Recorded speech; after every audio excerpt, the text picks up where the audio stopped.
How's it? Welcome back to the channel. So I've been getting a series of comments on some of my more recent posts.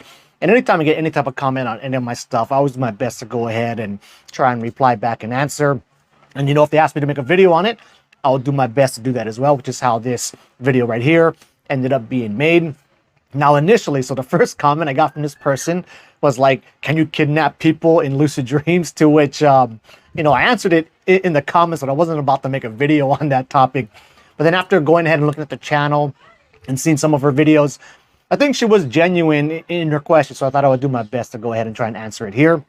Before getting to that, though, I wanted to cover a few different terms just so we can be clear that when I say certain things on this channel, you know how I'm referring to it as, right? So the first one is lucid dreams. So lucid dreams to me are basically when you are consciously aware to the fact that you're dreaming while it's happening. And this can happen in any stage of sleep. So the typical lucid dream would be, you in a REM style dream, you realize it's a dream, you get lucid, do whatever you want, right, in that state.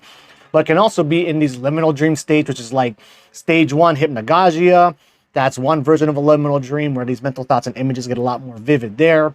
But then even coming up out of REM as you're transitioning to being awake, you pass through this typically pretty short hypnopompic state as it starts to break down and you're no longer in it. It's kind of more like you're seeing it, but you're not in it like in waking life. So that's kind of like the hypnopompic liminal state there. But then you can also be consciously aware in stages 3, 4, what they used to call like deep dreamless sleep. And now I'm not very up to speed anymore on like Tibetan Buddhism and the dream and sleep yoga practices. But I've always thought of sleep yoga specifically taking place in this like stage 3, 4, what they used to call dreamless sleep stuff. So being consciously aware there, I think of as being like sleep yoga. Then we have vivid dreams. So vivid dreams to me are just any type of dream. Could be a regular dream or a lucid dream, but typically like a REM style dream. But I guess it could be these liminal dream states as well. But basically just being pumped up a notch for whatever reason. So maybe it's extra vibrant, or the colors are really popping, or the visuals are super strong, or even like tactile sensations are really vivid, or you can taste and smell things really well within a dream state. So that's what I would kind of consider a vivid dream. And of course, you can be lucid in these vivid dreams. And when that happens, that tends to be like one of those extra awesome lucid dreams where maybe the dream's really stable. You have a lot of control. You can influence a lot of things without waking yourself up out of it. So I would kind of consider that a vivid dream. Resist sleep. So I think resist sleep is kind of, I guess, obviously what it probably is. It's like insomnia inducing kind of stuff, right? Where a lot of times, though, as you're doing these different dream work practices, you can accidentally run into this insomnia type state where you're basically resisting sleep. Or say if you're trying to have an OBE, or you're trying to have a wild, or maybe you're just trying to get down, like I've been posting a bunch lately about mindfully watching the falling asleep process to get to this stage 1 hypnagogic state, consciously aware. A lot of times you'll be doing that. You'll see the hypnagogic images starting to come on, or you're starting to feel the body buzz of like sleep paralysis, or like the OBE state starting to come on. Then once you realize that, it causes you to wake back up and kicks you all the way back out. Then you got to go back down there again. So that's what I see as resisting sleep. Now, a lot of trippy experiences can happen when you're kind of in this resisting sleep state where, say if sleep paralysis is starting to kick in, because every time you're in REM, right, your body basically paralyzes yourself, your brain paralyzes your body so you don't act out your dreams.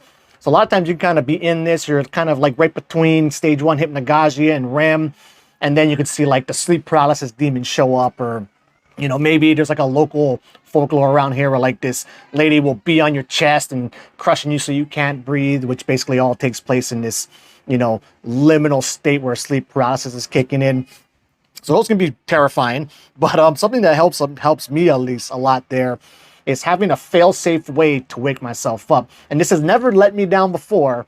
Now it's potentially possible that it could let me down. This hasn't happened yet, but the way I get out of any type of dream environment I don't want to be in is I just close my eyes, shake my head really hard, and that breaks through to my real life head, and I'll wake up with my eyes closed, shaking my head, and I can go ahead and, escape whatever crazy situation I was in.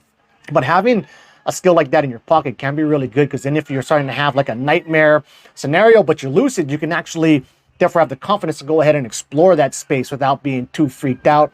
Or if you're in this, the sleep paralysis demon shows up or whatever, you can actually you know, with some level of confidence, go ahead and try to explore that space, and know that if it gets way too scary, you can go ahead and wake yourself up out of it. What else we have on here? Having marks show up on you from a dream experience. So I guess first I'll just take it from this angle. When you're dreaming, I don't think you're really interacting with physical reality basically at all. But when it comes to yourself, I could definitely see how that could have some kind of an effect there. Where, say, like if you're in a dream and you know you're getting hit or you get stabbed by something, then when you wake up out of it, you know, I could see that mark potentially. Maybe you have like a red mark on you from that, because when you're in the dream experience, you know, it all seems so real at that moment that, you know, maybe your brain and your body really was sending more blood to that area because it thought you got stabbed or something like that. Oh yeah, even with pain. So like a lot of times in like a vivid dream, I would say, you can have surprisingly high levels of pain kick in without actually causing you to wake up out of the dream.